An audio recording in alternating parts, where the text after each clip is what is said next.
This video is brought to you by BetUS Sportsbook and Casino.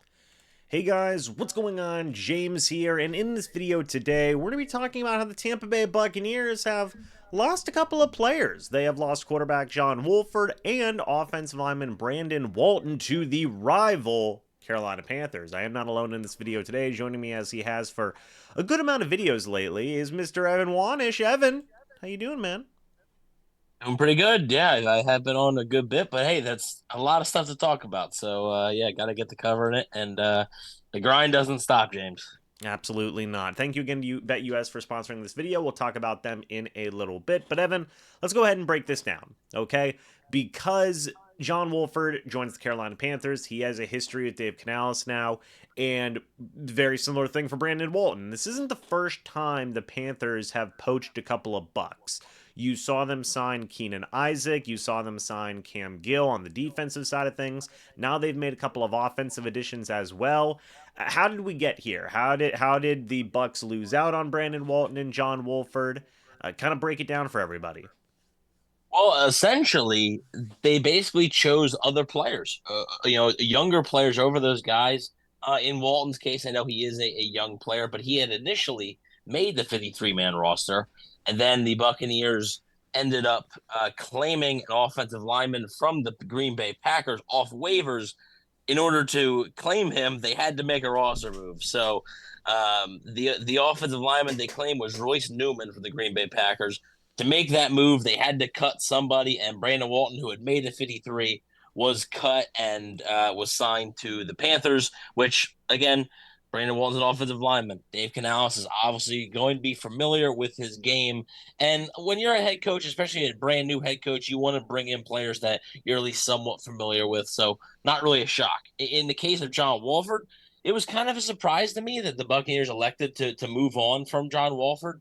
But it was clear that they decided to do that when they signed Tulane quarterback and rookie quarterback Michael Pratt to their practice squad, who Pratt was, I believe, picked by the Green Bay Packers a little bit ahead of the Buccaneers. And the Buccaneers had interest in picking Pratt in this last NFL draft and just didn't really work out for them. So now they finally do get Pratt.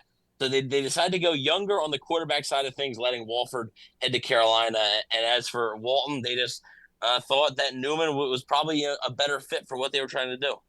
Yeah, one thing that I thought that was so interesting, specifically regarding the um, John Wolford situation, is essentially everybody thought that Wolford was going to be back on the Bucs practice squad. I think I remember I saw I think it was Greg Auman saying like he has a spot back with the practice squad, and these types of things, right? And it seems to me it might have been a situation where it's like, hey, cut me once, shame on me, cut me twice, shame on you type of deal, and then he looks for another opportunity with the Carolina Panthers, which again I think me and you had talked about that being a possibility somewhere down the line with the John Wolford situation there, and that was the case. But real quick, guys, before I kind of give my thoughts on the Brandon Walton situation and kind of expand a little bit more on the Wolford situation and Brandon Walton and everything, I do want to thank the sponsor of this video today, BetUS. Now, we have the website pulled up here. BetUS has been kind enough to give me a test account that I can kind of show you guys how it works over here. So this is the opening page that you guys get whenever you come onto the website, and you can bet on anything, guys. WNBA, MLB, college football. You can even bet on esports betting, guys. You can bet on a lot of different types of things. If you guys look over here where my cursor is, over on the right-hand side, you can search for which types of teams you are looking for. In this case, I want to look for the Tampa Bay Buccaneers. So we type that in, we search. Let's say we go to the Washington Commanders game here on week number 1. You got a lot of different things that you can bet on. Right now, the Bucs are favorites to win this game against the Commanders right now. So let's say it's just as simple as this. I click on the Tampa Bay Buccaneers. If I've got a little bit of money in my account, I can just go ahead and throw out a bet out there. Let's say I want to go ahead and bet $10 here on the right-hand side. I want to win $6.6. And then all you got to do is hit my bets, hit confirm. And there you go. You officially have a bet, guys. It's just as simple as that. They have a fantastic deal going on where they are going to match up to 150% on $2,000 on your first 3 deposits. Again, go make sure you check out BetUS. They've got a lot of great things going on. Thank you so much to them for sponsoring this video. But Evan, back to what we were talking about. In the case of Wolford, look, it seems like Wolford wanted to go in a bit of a different direction, right? Maybe the Bucs did as well. Again, me and you have kind of talked about how Pratt was a very interesting prospect coming into last year's NFL draft. And I like Michael Pratt. I think that he can be an interesting developmental quarterback. What are your thoughts on Pratt during the draft, and how do you think he may kind of fit in Tampa Bay? Yeah, I do like him as well. I think it's an interesting developmental thing that the Buccaneers haven't really looked for. Now, the last quarterback that they had drafted was Kyle Trask. So they hadn't really looked to that developmental guy. And look, we talked about it a little bit during the preseason, but Kyle Trask is a free agent after the season. So the uncertainty surrounding Trask, who may or may not be back. And if he is back, he's going to be the backup. So I do wonder if, and this is a big if the Buccaneers like what they see out of Michael Pratt on the practice squad, I do wonder if potentially Michael Pratt could be your QB2 next year.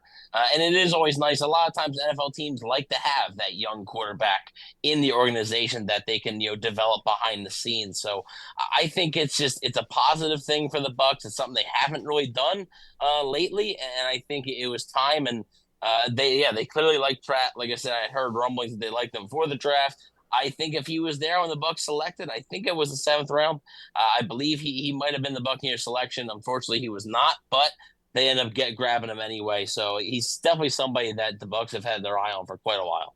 I mean, low risk, high reward. Not even a high reward. Just a low risk, a fine reward, maybe type of Yeah. thing. Which is cool. Like I said, I'm excited to see Pratt develop and grow. Hopefully in this Bucs offense, if he doesn't sign somewhere else. Seems like we're both in agreement on that. In the case of Brandon Walton, Evan, it kind of felt like it was time, right? Like that isn't something where it's like, oh, well, maybe he had the. I mean, I'm sure he had the option to rejoin the Bucs. I don't think that is. I think that a lot of people were saying, in terms of the media circles, like Allman, Stroud, everybody saying like, hey, it seems like they are going to try and bring back Brandon Walton. He just went with the Panthers. And man, even it was just time. I feel like Walton had a really bad preseason. It seems like things have just been, he started a couple of games when Donovan Smith was injured a couple of years ago, and then after that, it's just that kind of level of play just hasn't been there for Walton. He's been on the team for a couple of years now, never has really gotten a starting crack at any of the positions for the Bucs. And like, yes, he does have some good versatility there, but that preseason kind of told me everything I needed to know about Walton, and it felt like it was time to move on. Do you agree with that? I do, yeah. So, and I also think look, offensive line depth is it's hard to come by, but at the same time, there's a lot of it available. So I think you're always kind of trying out new things, new combinations of guys, and you're right. I mean, Brandon Walton has been on this football team for a couple of years now, and he filled in admirably for a guy like Donovan Smith when Smith went down. Who Donovan Smith didn't really miss many football games. So when he went down, and I know that he was a very controversial player for the Bucs fans. I know he's very polarizing, but when he went down, that was a rarity, and Brandon Walton stepped in and did a fine job. It's just again, like you said, this preseason was just not some of his best work. I remember I was actually did a video for Can Fire podcast with you. Talking about the 53-man roster, and you were talking about how Brandon Walton making the team was maybe a little bit of a surprise to you, and he did make the team for about 24 hours, and then the Buccaneers, obviously searching the waiver wire, found something that they liked a little bit more. So, again, with these backup offensive lineman spots, you're always trying to find just those right combination of guys. And the Bucs, decided that it was time for a guy like Brandon Walton to move on. And it's not really going to kill him, right? It's not going to, it's a backup offensive lineman, but it is something, again, where it's like a long time, not even really a long time, but a guy who has been here in Tampa Bay for a little bit now, departs. So again, it's just that sort of that turning of the page, basically, here for the Bucs. Yeah, so folks, we'll see. Obviously, these are two guys who'd been around for the Bucs for the past couple of years. Would love to get your guys' thoughts and opinions about these guys joining the Panthers. Are you happy for them? Do you think? I mean, I've seen a few comments lately. It's like, hey, the Carolina Buccaneers, I never believe in stuff like that. I mean, it just makes sense that coaches would sign players that they're familiar with. But let me know your guys' thoughts and opinions about these moves down in the comment section below. Guys, go check out Evan's work over at Cannon Fire Podcast, his podcast that he does over there. Also, check out his written work over at BucsNation.com. Guys, thank you so much for watching this video. Thank you so much to BetUS for once again sponsoring this video. And subscribe if you guys are new. We're on the road to 20K. We're less than 150 subscribers to that goal. And hopefully, we have some fun stuff planned whenever we do hit that mark. So, guys, thanks so much for watching. Hope you all enjoyed. As always, I'll see you all in the next video or the next live stream. But until then, and as always, guys, goodbye for now, and go Bucs.